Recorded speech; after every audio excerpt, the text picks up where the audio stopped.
উদ্দেশ্যে বলছি, বাংলাদেশের এই যে সীমান্তের অতন্ত্র প্রহরী, আমরা বলি ডিফেন্স অফ ফার্স্ট লাইন, অর্থাৎ আমাদের দেশের উপরে কোনো বহিঃশক্তির আক্রমণ,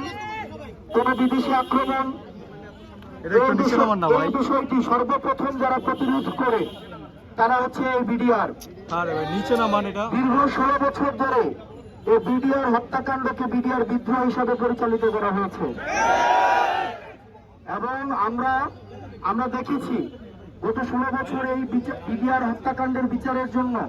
কেউ রাস্তায় দাঁড়াইতে পারে নাই, কেউ কথা বলতে পারে নাই। তাদেরকে সামাজিকভাবে নির্যাতিত হতে হয়েছে। এমনও আমি দেখেছি অনেক বিডিআর এর সন্তান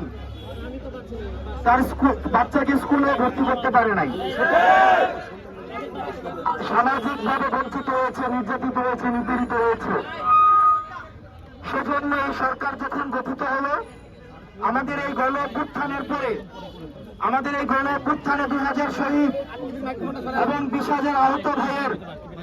রক্তের উপরে দাঁড়িয়ে যে ইন্টারিম গভর্নমেন্ট গঠিত হলো, এই গভর্নমেন্টের অন্যতম ম্যান্ডেট হচ্ছে আমাদের দেশের উপরে, আমাদের এই সার্বভৌমত্বের উপরে, আমাদের এই সার্বভৌমত্বকে আপনারা দেখেছেন